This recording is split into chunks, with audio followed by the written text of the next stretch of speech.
Okay, so we're on day 2, and today we're going to be learning about how to find the missing angles of triangles. Some will be on the interior, some will be on the exterior. So right here, it's saying in your notes, second, in any triangle, the sum of the measures of the interior angles is equal to a straight line or 180 degrees. Find the measure of each missing angle. So if you're taking a look at this one right here, we see, so we're on F. We see that we have two angles, 65 and 57, but we're missing one. But we do know that the three angles have to add to give us 180. So if we take these angles right here, we subtract them from 180, we'll find out what the missing one is. So I'm going to take 180. I'm going to subtract 65 degrees from there. I'm going to subtract 57 degrees. And I will see that I end up with 58 degrees. So the missing angle is 58 degrees. That's it. The next one, it looks like I only have one angle, but I do have this one, which is a 90-degree angle. So I can take then 180, and I can subtract the 90 degrees right there. I can also subtract the 40 degrees. When I do that, I end up with 50 degrees. So that means this missing angle right there is 50 degrees. Okay, going on to the next one. Once again, all three angles add to give you 180. So I can take 180 degrees, subtract my 130 that I already know, subtract my 20 that I already know, and I end up with 30 degrees. So that missing angle is 30 degrees. Going on to the next one. Now we're going to use our understanding of supplementary angles and the sum of angles in triangles to find the missing angles. All right, so here we go. We got this one right here. A little different because what a common mistake that kids will make is they'll add 55 and then they'll add 135 and then try to subtract that from 180, but wait a minute. These are on the inside. Since these are not on the inside, you can't do that. So we need to find the inside. Oh, but you can see, I hope, that 55 right here and this angle right here are supplementary. So that's going to make a 180-degree angle. So if I take 180 minus that 55, I can end up with that angle, which is actually going to be then 125.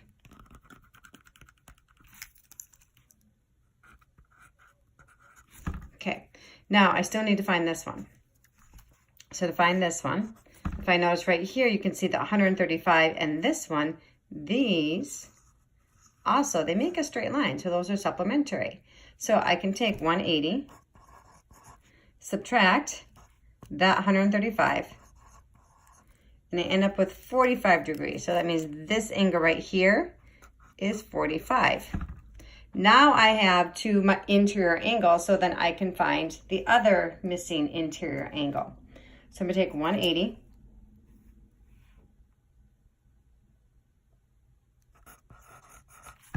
subtract 125, subtract my other 45. We end up with 10 degrees. Ooh, that's a small angle. Okay, so we got right here 10 degrees. So those are missing angle. Okay, going on to the next one. Okay, once again, we do have one on the inside. Sweet. So to find the other one on the inside, I can take, notice these make 180 degrees again. So take 180 minus the 155, and I end up with 25 degrees. Okay. So I have two of the interior angles. I can find the other one, right? So I've got 25 and 60. So I've got 180 minus both of my interior, 60, minus 25. And that gives us 95. Okay, here's the deal though. I'm not looking for this one. Look at that one is the question mark. So you're still not done. So I do see that these two make 180 degrees. So I'm going to take 180, take 180, subtract that 95, and I end up with 85 degrees. Oh, that looks like 850. Next to your degree sign does not look like a 0. So that was a little tricky because you're actually looking for the outside angle. So make sure you know where your question mark is, what angle you're trying to find. So that one should be 85 degrees. Okay, now we're going to go on to a little bit more of expanding on what we had done yesterday. So we have this huge shape right here. And we have parallel line here. We have a parallel line here. So A and B are parallel lines. We also have two sets of transversals. We have transversal C and we have transversal D. So we've got a bunch of different transversals there. So I'm going to highlight the parallel lines just so that you can separate those from the transversals. So we have parallel line right there, parallel line right there. Okay. Now we need to find, as you can see, all the missing angles. Okay. We are given a couple of them. We are given this 54. We are given this 119. There is more than one way to go about solving this. So I'm just going to demonstrate the way that I think about it. You do not have to do it this way whatsoever. This is just the way my mind thought, but you can do these in any order. So there's many different orders that you could have done this. So I started, in my mind, I started with the 54. I noticed that the angle 2 right there, that those two are vertical. We learned that yesterday. Or you could say if you do this with tracing paper and you turned it 180 degrees, you would see that it would match up right there. That means that angle 2 is 54 degrees. So I'm going to write that over here, 54. Okay. Then I can see that angle 2 and angle 6, they're on this same transversal right here. And if I would take this angle 2 and I could slide it down here, that means it's corresponding. This is also going to be the same angle measure. So that is also 54 degrees. So as you see, I'm not going in order of 1, 2, 3, 4. I'm going in the order that makes sense to me.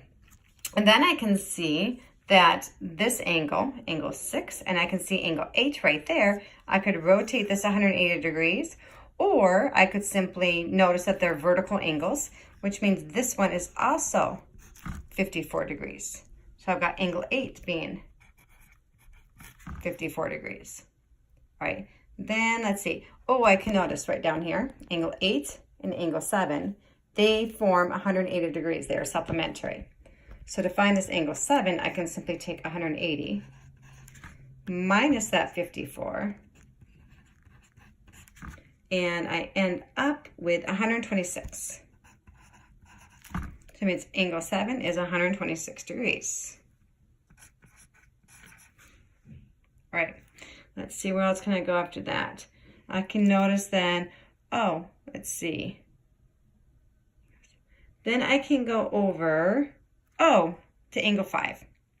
So I see the angle 5 and this angle right here, they are supplementary. They make 180 degrees, they make a straight line.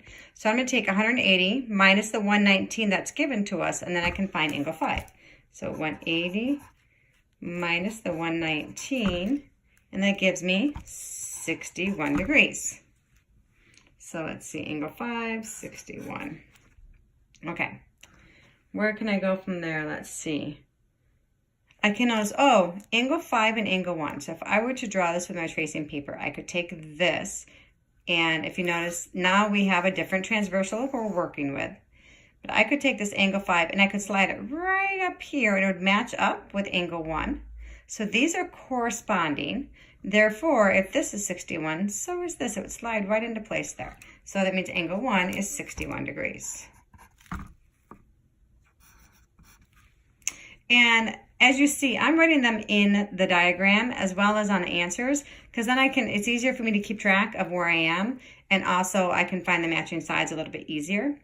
Okay, so let's see. From there, oh, I see right here, I could rotate, if I had my tracing paper, could rotate this around 180 degrees, or I can see that these are vertical angles, Therefore, if angle 1 is 61, angle 4 is 61. Okay. And let's see, from there, I only have one angle left. I have angle 3 that I can see right there. Well, there's a couple different ways you could do this. I see this big arc right here is what I'm envisioning. So I see that all 3 of these are supplementary to each other. That means all 3 of these add up to 180. So for this one, I am going to need to, 180. So I can take 180 and I can subtract that 54, subtract that 61, and I'm left with 65 degrees. And voila, you have found all the different angles. Like I said, there is more than one way to do this. That's the way that in my mind it made sense. Okay, now we're gonna go on to the big ideas. Here we go. Our conclusions for the last couple of days. The following angles are always congruent to each other. Vertical angles.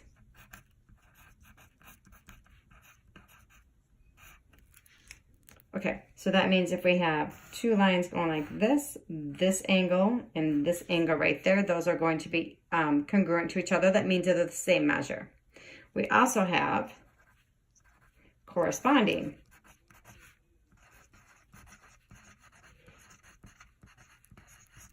For the corresponding angles, those are the ones where if we have our parallel lines and our transversal, they're in matching position. So for example, this one right here could slide right down to right there.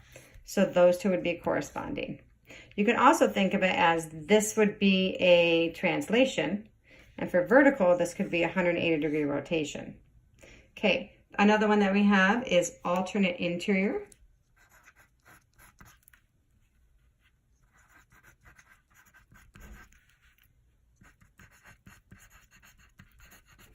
So if we have our parallel lines with a transversal, the alternate interior would be like this one right here and this one right here.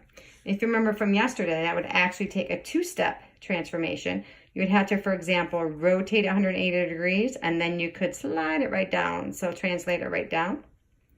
And then we also have alternate exterior.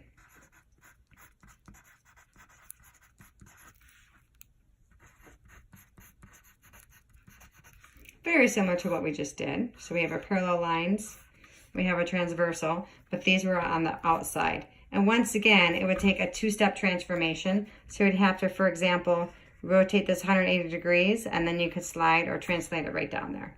So all of these angles, they're all reasons it's showing you that all of these angles are congruent to each other. Then we have the ones that add up to be 180 degrees. 2 for that one, there's only 2. They're supplementary angles.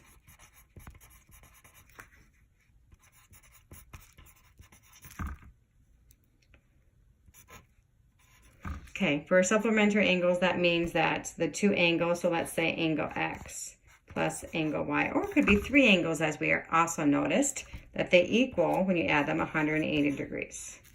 So here's an example of it. If I have this, and then we can have this is my X and this is my Y, and together they add to give you 180. Another one is in the triangle, which we also learned. So for the triangle sums,